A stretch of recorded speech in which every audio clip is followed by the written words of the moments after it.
मैं अब कार्यक्रम के सम्मेलन के अध्यक्ष जूना पीठाधीश्वर आचार्य महामंडलेश्वर स्वामी जी महाराज से निवेदन करूं, पूज्य आचार्य श्री के चरणों में अध्यक्षीय उद्बोधन के लिए सादर आमंत्रण।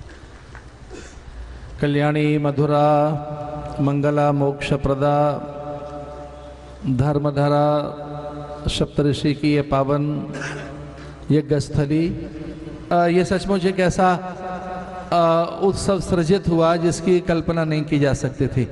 कुछ वर्षों पूर्व महाराज जी ने कहा था कि बस अब सारे यज्ञ हो गए, अब इतिश्री जैसी है, लेकिन सहसा कुछ मास पूर्व उनके अंतःकरण में ये पुनः संकल्प अंकुरित हुआ और तब ये नहीं सोचा जा सकता था कि ये जो आज परिस्थितियां निर्मित हुई हैं। तो मैं पहले तो ये कहना चाहूँगा कि उनके अंतःकरण को जैसे मानो आहट लग गई कि भारत की सीमाओं पर कोई उपद्रव होगा, जैसे मानो फिर से भारत माता की वेणी कोई आतताई आक्रांता विधर्मी अथवा कोई ऐसे कोई दुष्ट पुरुष अगर उसका स्पर्श करेगा तो उसके प्रतिकार के लिए कोई एक सामर्थ्य शक्ति, कोई उसके लिए कोई बल, और सहसा उनके अंतःकरण में कि यज्ञ अंकुरित हुआ उसका संकल्प। तो ये जो यज्ञ है कितना सामायिक है, कितना सामायिक है, कितना समीचीन और कितना प्रासंगिक है, और आज के संदर्भों में वो कितना चैतन्य है, ये उनके संकल्प से ही पता लगता है। यहाँ मंच पर बैठी हुई सभी विभूतियाँ सामान्य नहीं हैं। उन सभी विभूतियों ने जिस ढंग से महाराज जी का अभिनंदन किया है, मुझे तो लगता है कि महाराज जी के भीतर बैठे गौतम कणाद, जैमिनी, पाराशर, पुलह, पुलस्त, पतंजलि, पाणिनि के साथ साथ उनके भीतर बैठा विश्वामित्र और वशिष्ठ का ये अभिनंदन है। ये सारे ऋषि जैसे मानो उनके रोम रोम में रहते हों। वे बहुत छोटी सी आयु में घर से निकल पड़े और जिस ढंग से वो ध्वज लेकर गए थे, एक बार उन्होंने संस्मरण सुनाया था पूज्य ब्रह्मचारी प्रभुदेव जी की, किस प्रकार से वो चुनाव सभा थी, और यद्यपि वो फिर बैठ गए थे तो महाराज जी किस ढंग से निकले थे, अथवा उन्होंने ऋषिकेश से लेके भानपुरा की और फिर पूरे देश विदेश की, वे 1962 में किस ढंग से अफ्रीका निकल गए और फिर उन्होंने दंड का भी परित्याग कर दिया। इन सारी बातों को मुझे दोहराना नहीं है। बहुत वर्षों पहले एक बात मेरे मन में आई थी कि वे चाहते तो एक नया संप्रदाय गढ़ सकते थे, एक नई विचारधारा पैदा कर सकते थे, और उनके कालखंड में बहुत से लोगों ने नए नए संप्रदाय गढ़े, नई नई विचारधाराएं पैदा की, लेकिन उन्होंने मूल विचारधारा को नहीं त्यागा। उन्होंने सनातन धर्म की, आर्ष परंपरा की, वैदिक विचारधारा का महाराज जी ने सम्मान किया। और कोई मुझसे पूछे कि वो क्या है, तो मैं कहना चाहूँगा कि उन्होंने वो वेद विहित धर्म का पालन किया। उन्होंने उनके जो वेद विहित शास्त्र सम्मत महज्जन द्वारा आचरित और गुरु द्वारा उपदेशित जीवन झलकता है, वो इस प्रकार के गुरु हैं। और जो सच्चा गुरु होता है वही गुरु का निर्माण कर सकता है, जो गुरु नहीं है वो गुरु का निर्माण नहीं कर सकता। उनके भीतर की माटी कुछ इस तरह की है। पूज्य स्वामी रामदेव जी महाराज ने ठीक ही कहा कि एक दो संतों को अगर हम छोड़ भी दें तो यहाँ सब जितने मंचस्थ हैं संत, वो उनसे प्रेरित होते हैं, प्रभावित हुए हैं, और हम सब में उनका आदर्श भी दिखाई देता है। मनुष्य स्वभावतः अनुकरणशील प्राणी है, वो किसी न किसी का तो अनुसरण करता ही है, और हम में से अनेक लोगों ने उनका अनुसरण किया है।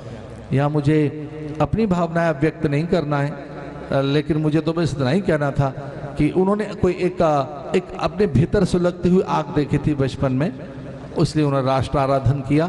वेद में भी राष्ट्र को देवता कहा है, राष्ट्र देवो भव, ये राष्ट्र देवता है। ये स्वराज्य सूक्त है पूरा, और वेद में उस स्वराज्य सूक्त में राष्ट्र को देवता कहा है। ये माता भूमि पुत्रोहम पृथिव्या, वेद इसकी अभ्यर्चना करते हुए कहता है कि ये माँ धरा है, ये धरा ये माँ है, पराम्बा भगवती ये स्वयं राजेश्वरी है, और उसकी उन्होंने आराधना की, उसी का उन्होंने तिलक लगाया। चंदन है इस देश की माटी, तपो भूमि ग्राम है, हर बाला देवी की प्रतिमा, बच्चा बच्चा राम है। उनकी जिह्वा पर जिस ढंग से सरस्वती अटखेलियाँ करती है, जिस ढंग से उन्होंने समन्वय के गीत गाए, जिस ढंग से उन्होंने यति योगियों को आध्यात्मिक पथ की ओर प्रेरित किया है, वे निसंदेह गुरु हैं, आचार्य हैं, दार्शनिक हैं, पंडित हैं। वे एक समर्थ सत्पुरुष हैं, और चूँकि वो मेरे आराध्य भी हैं और उन्होंने बहुत कुछ परोक्ष अपरोक्ष रूप से हमें दिया है। उन्होंने मुझे अध्यक्षीय पदभार के लिए जब आदेशित किया तो फिर मैं मौन हो गया था और मुझे लगा कि मेरी क्या व्यस्तताएं, किस प्रकार के मेरे दायित्व हैं, किस ढंग से मेरे आसपास में मेरे जीवन की व्यस्तताएं, और मुझे लगा वो सब गौण होनी चाहिए, गुरु की आज्ञा ही सर्वोपरि होनी चाहिए। तो मुझे लगा कि अब मैं अपनी व्यस्तताएं और अपनी और चीज़ों को गौण रखकर उनकी आज्ञा को सर्वोपरि मानता हूँ। और मैं चकित था, विस्मित था, हर्षित था, आह्लादित था, और कुछ पल के लिए मैं विस्मित इस दृष्टि से भी था कि ये उनका आदेश भी है, और ये एक और भी बात है कि उन्होंने एक विश्वास रखा है मेरे प्रति, तो मैं उस ट्रस्ट को भी संभाल के रखना चाहूँगा, उस विश्वास को भी संभाल के रखना चाहूँगा। तो उनके भीतर ये ऐसा जब एक आदेश लगा, हमारे आदरणीय इंद्र शास्त्री जी, हमारे सारे ट्रस्टीज जितने भी हैं, वे भैया हमारे कैलाश गुप्ता हों, संतोष अग्रवाल जी हों, वो हमारे पुरोहित हों, शुक्ला जी हों, वाजपेयी जी हों, अथवा वो हमारे अन्य संत जितने भी यहाँ बैठे हैं, हम सब बराबर के हैं।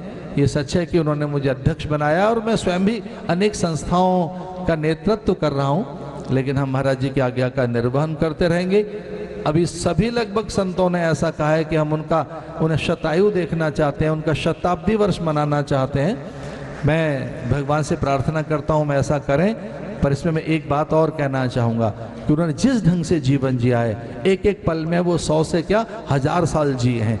उनका जीवन अत्यंत अनुकरणीय है, वह प्रेरक है, स्तुत्य है, वंदनीय है, और मैं उन्हें अनेक प्रणाम करते हुए, आज बड़ी विचित्रता रही हमारे मंच पर, हमने विशिष्ट अध्यक्ष के रूप में आदरणीय भानपुरा पीठाधीश्वर को चुना, अध्यक्ष वक्तव्य के रूप में मेरा चयन हुआ, लेकिन चूंकि हमारे यहाँ हमने ट्रस्ट में एक अमेंडमेंट की, ये बहुत कम लोगों को पता है कि हमारे ट्रस्ट में एक अमेंडमेंट है कि अध्यक्ष के ऊपर भी एक परमाध्यक्ष रहेगा जब तक महाराज जी हमारे बीच में हैं। तो इस तरह से ये सच है कि मैं अपने अध्यक्षीय वक्तव्य को संपन्न करने जा रहा हूँ, पर हमारे यहाँ अकॉर्डिंग टू अवर ट्रस्ट तो हमारे यहाँ परमाध्यक्ष के रूप में महाराज जी हैं, लेकिन मैं अपने अध्यक्षीय वक्तव्य में एक और पंक्ति समाविष्ट करता हूँ, और वह आभार पंक्ति।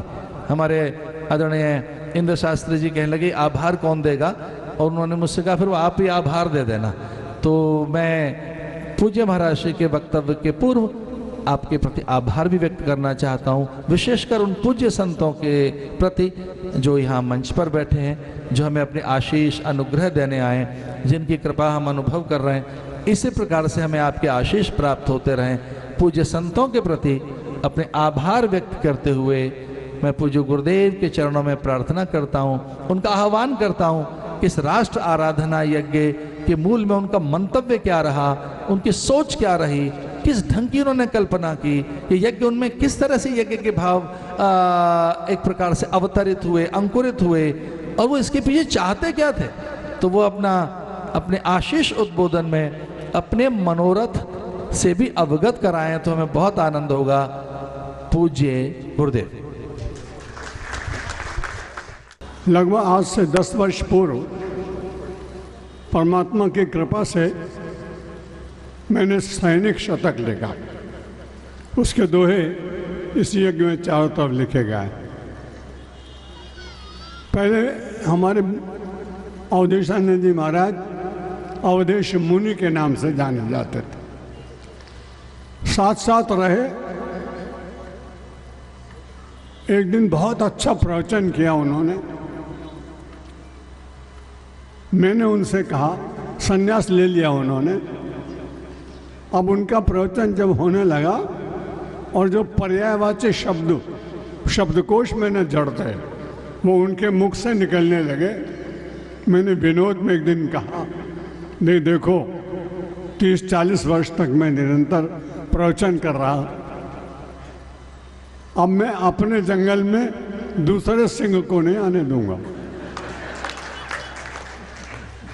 इसलिए आप अपना जंगल बनाओ। अवधेशानंद जी महाराज की सरलता देखिए। उन्होंने कहा आपके वचन फलेंगे, मेरे सर पर खाली एक बार ओम लिख दो।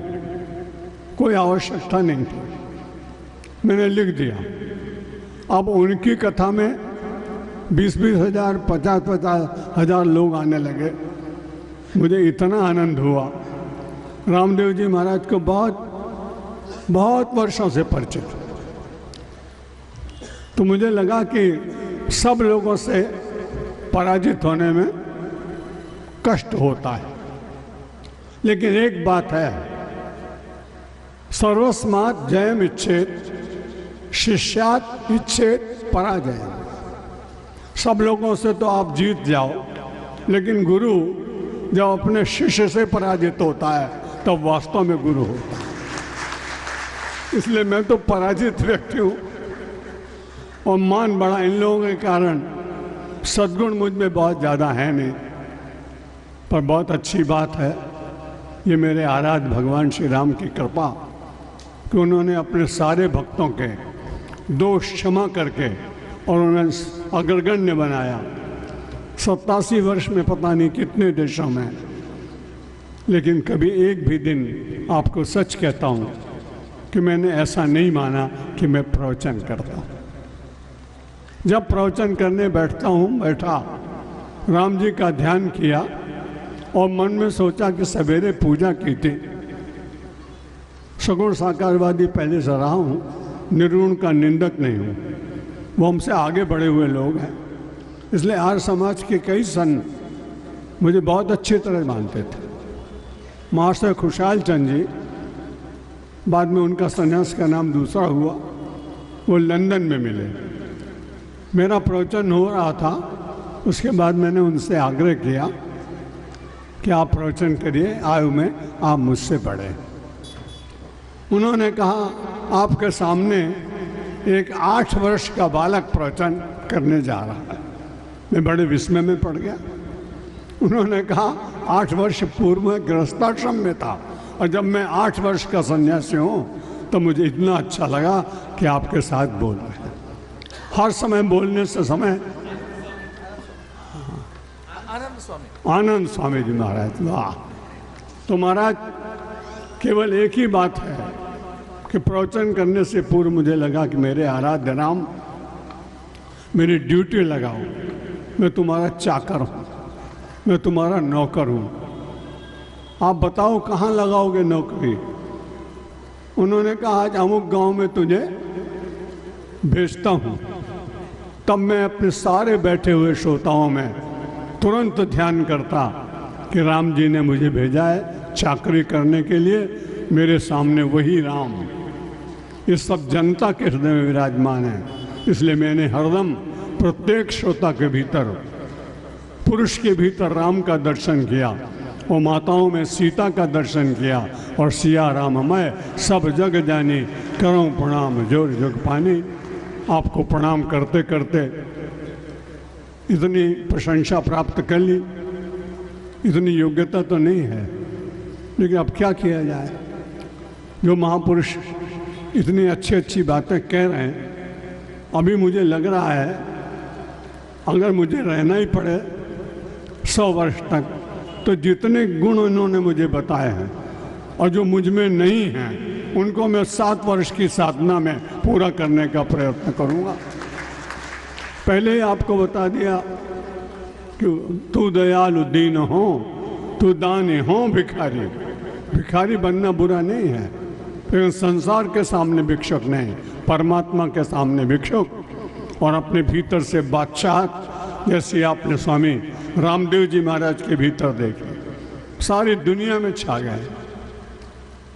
और हमने कई स्थानों पर देखा कि प्रातःकाल बड़े बड़े घरों में ठहरना पड़ता है, दंत कांति तो जरूर होगी। सबसे ज़्यादा जो औषधि दी उन्होंने, और आप देखें जितने झगड़े होते हैं वो दांत के कारण होता है, इसलिए दांत को ठीक रहने की बड़ी जरूरत है। दांत इतनी दुष्टता करते हैं। परम पूजनीय गुरु जी का प्रवचन हुआ, जेल से छूट के आए थे, तो उन्होंने लोग गए, हजारों लोग, और लोगों ने सोचा कोई बड़ी फायरी स्पीच होगी, अग्निवर्षक। परम पूजनीय माधव सदाशिव राव गोलवलकर जी ने कहा, जिन लोगों ने मुझे कष्ट दिया है मैं उनकी निंदा नहीं करता हूँ, लेकिन उनकी संख्या बहुत ज़्यादा है। वो 32 हैं और मेरी जीभ अकेली है, इसलिए दांत अगर मुझे कभी कभी काट भी लेते रहे तो मैंने जिह्वा के विरुद्ध, उन दांतों के विरुद्ध कहीं गया नहीं, मैंने कोई मुकदमा नहीं किया। मजा देखिए, गुरुजी ने कहा चाहे जितना आप प्रयत्न करें दंत कांति लगाने का, अगर आपके भीतर परिवर्तन आएगा तो दांत न भी होंगे तो भी काम चलेगा। इसलिए दांतों को मांजते समय ये ध्यान रखो कि इनको स्वच्छ तो रखेंगे, पर इनके द्वारा जो बोलेंगे वो भी इतना मधुर होगा जिसमें से राष्ट्रवाद सुनाई पड़ेगा। हमारी प्रत्येक बोली भारत माता की वंदना बन जाए। बहुत बचपन से बहुत गरीब घर का आदमी हूँ, मैं नहीं कहता कि संपन्न कुल का हूँ, ओबीसी तो नहीं, लेकिन जब से भी निकले पता ही नहीं था कि क्या होगा। और महाराज हमारे शंकराचार्य जी महाराज इतने योग्य हैं कि उनकी योग्यता के सामने मेरी योग्यता कुछ नहीं थी, लेकिन फिर भी एक बड़ा लाभ होता है जब बहुत बड़ा ही आदमी सुनता है, तब वो देखता है कि मैं कहाँ हूँ। आपसे प्रार्थना करता हूँ आप भी ऐसे नियम बनाए तो अच्छा है।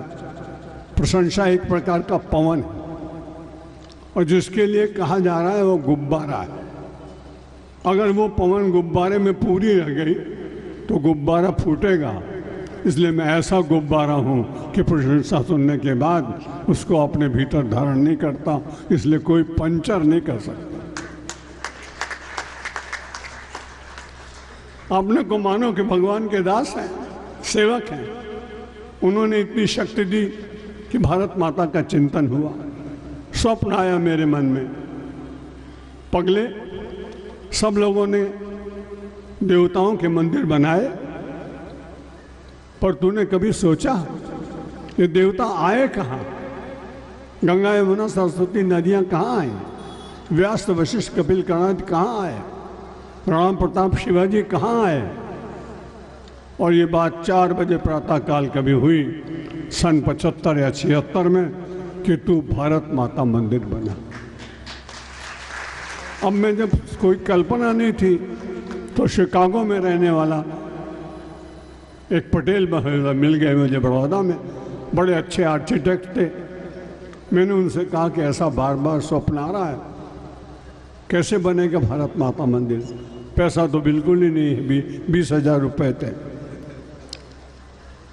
तो उन्होंने कहा कि आप ऐसा करो महाराज कि मेरी कुर्सी पे बैठो और ध्यान करो और भारत माता का ध्यान करो, मैं आपको नक्शा बना के दूंगा।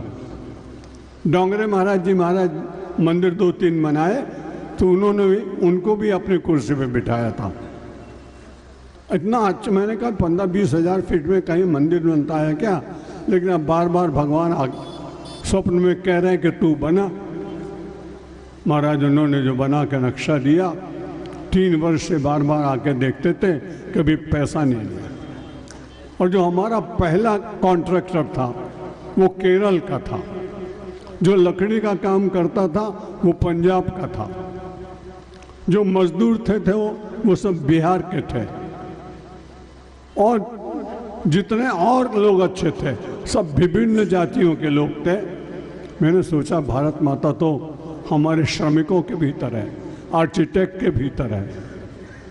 बहुत बड़े अनंत रामैया नाम के जो बहुत बड़े इंजीनियर थे, उन्होंने कहा मैं इस काम को पूरा कराऊंगा, और 15-15 घंटे काम करते थे। तो मैंने तो बनाया नहीं, बनाया उन श्रमिकों ने, उस आर्किटेक्ट ने, और बनाया भगवान राम की इच्छा, उनकी कृपा ने। इसलिए बीच में एक बार जरूर ऐसा हुआ, हमारे बड़े मित्र 2 सन्यासी थे, हम आपस में खूब मिलकर बात करते थे। पैसा समाप्त हो गया, 5वीं मंजिल तक खाली पहुंचे थे, कर्जा हो गया था। स्वामी जी से मैंने कहा कि बड़े संकट में हूँ अब। बोला चलो कोई बात नहीं, अगर मंदिर नहीं बना तो बड़ा स्वाभिमानी आदमी तुम मालूम पड़ते हो, किसी से मांगते नहीं हो। तो अगर नहीं बना तो तुम्हें तो जीवित ही जल समाधि लेनी पड़ेगी। मैंने उन दोनों महापुरुषों को कहा कि भगत सिंह फांसी पे चढ़े तो उनका नाम हुआ, अगर मैं भारत माता मंदिर बनाते बनाते मेरी समाधि भी लग गई तो चिंता की क्या बात है। कोई दूसरा पूरा बारडोली में पहुंचा, सरदार पटेल की भूमि। एक पटेल ने कहा मेरा कल सम्मान होने वाला है, मुझको लोग 21 लाख रुपए देंगे। ये समझिए कि सन 78-79 की बात है। हमने थोड़ा आंखों में आंसू आ गए और मैंने कहा कि देखो राणा प्रताप बड़े भाग्यशाली थे, उनको कोने सेना का प्रबंध करना था पर उनके लिए सहायता करने के लिए भामाशाह आया था। मैं ऐसा सन्यासी हूँ कि मुझे राणा प्रताप भी बनना है और भामाशाह भी बनना है। और कर्जा 9 लाख रुपए का उस समय हो गया। वो बंधु खड़े हुए, उनकी मूर्ति लगाई मैंने मंदिर में बाहर। उन्होंने कहा आपका भामाशाह तैयार हो गया है, मैं आपको 11 लाख रुपए दूंगा। उनकी पत्नी ने कहा आप डॉक्टर हैं इसे थोड़ा बढ़ाइए, तो 11 लाख 10 लाख कहा था, 11,11,111 रुपए मिले। कर्जा तो चुक ही गया, 2 लाख और हाथ में बच गए। इसलिए महाराज करऊं सदा तिनकर रखवारी, जीव बालक राख महतारी। परमात्मा ने बड़े जोर से गीता में कहा है, आपसे याद दिलाता हूँ, योगक्षेमम वहां में हूँ। परमात्मा आपके लिए वस्तु भी लाता है और आप उसका रक्षण न कर सकें तो आपका पहरेदार भी बन जाता है। इस देश के पहरेदार के ऊपर बहुत संकट आया हुआ है, चौकीदार के ऊपर बहुत संकट आया हुआ है, कोई चिंता की बात नहीं। जब मैं उस संकट में से गुजर चुका हूँ तो मुझे मालूम है कि संकट बहुत थोड़े काल का होता है और उससे जो ऊर्जा मिलती है, शक्ति मिलती है, वो 2 गुनी होती है।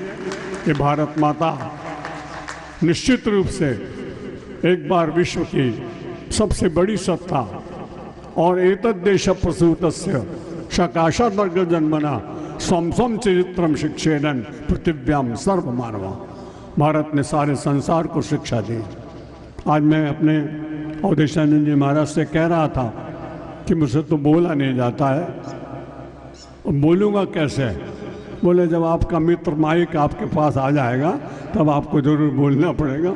इसने मित्रता निभाई। इन संतों के जितने आशीर्वाद मुझको मिले मैं उनको अभिनंदन नहीं मानता हूँ, संत तो आशीर्वाद देते हैं और मैं भिखारी हूँ। तू दयालु दीन हो, तू दान हो भिखारी हो प्रसिद्ध पातकी, तू पाप पुंजहारी नाथ तू अनाथ को, अनाथ कौन मोसो मो समान आरत नहीं आरत हर तो सो। तो मुई नाते अनेक मानिए जो भावे, ज्यों त्यों तुलसी कृपालु चरण शरण पावे। मैं निरंतर भगवान का स्मरण कर सकूं और एक भावना जो 2 वर्ष से मैं कर भी रहा हूँ, निरंतर भगवान का नाम लेता हूँ और जो भी मुझे मिलता है मैं उसे प्रणाम करता हूँ। आज भी इस बहुत बड़े राष्ट्र रक्षा सम्मेलन में इतनी उपस्थिति हो जाएगी कल्पना भी नहीं थी। लेकिन महाराज जिनका नाम जुड़ा हुआ था राम रक्षा, इस राष्ट्र रक्षा के साथ में, हमारे अवधेशानंद जी महाराज का, हमारे योगी जी योग ऋषि महाराज का, हमारे शंकराचार्य जी महाराज का, हमारे मुनि जी महाराज का, हमारे हरिचेतनानंद जी महाराज का, स्वामी विवेकानंद जी महाराज का, स्वामी कैलाशानंद जी महाराज का, उनका नाम सुन करके आप आए हैं। सत्यमित्रानंद कहीं इसमें है नहीं, मैं तो केवल सेवक हूँ और खाली एक ही बात चाहता हूँ, निरंतर भगवान का नाम और संसार में सबको प्रणाम, शब्दों को विराम, पुनः फिर आपको बारंबार प्रणाम। धन्यवाद। एक पूज्य स्वामी जी महाराज के, हमारे वंदनीय योग ऋषि जी महाराज के मन में एक विचार, इसका समापन कैसे करें, इस यज्ञ का, राष्ट्र आराधन यज्ञ का। तो उनके मन में ये विचार आया कि एक वैदिक मंत्रों के राष्ट्र गीत के द्वारा ही इसका समापन होना चाहिए। तो उस राष्ट्र गीत के लिए मैं महाराज को ही सौंप देता हूँ माइक। अभी वंदे मातरम और ये जनगण मन अधिनायक तो अब गाते हैं ना महाराज, हम तो युगों युगों से ब्राह्मणों गाते रहे, युगों युगों से हमारे मंत्र दृष्टा ऋषि वो मातृभूमि की आराधना इसी वेद मंत्र से करते रहे और राष्ट्र के योगक्षेम के लिए कि सब वर्णाश्रम धर्म और इस अस्तित्व में बसने वाले इस पूरी समष्टि का ही कल्याण हो और हम अपने मातृभूमि के लिए अपना सर्वस्व न्यौछावर करें। इस संकल्प के साथ आइए मिल करके ओम ब्रह्मन् ब्राह्मणो ब्रह्मवर्चसी जायता महाराष्ट्रे राजन्यः शूरः शव्योतिव्याधे महारथो जायताम् दोग्धे धेनुर्वोढा नड्वानाशुः सप्तेः पुरन्ध्रयोषा जिष्णोरथेष्ठाः सभेयो युवास्य यजमानस्य वीरो जायताम् निकामे निकामे नः परजन्यो वर्षतु फलवत्यो न औषधयः पच्यन्ताम् योगक्षेमो नः कल्पताम् योगक्षेमो नः कल्पताम् ओम शांति शांति शांति। बोलो भारत माता की, भारत माता की जय। वंदे मातरम, वंदे मातरम।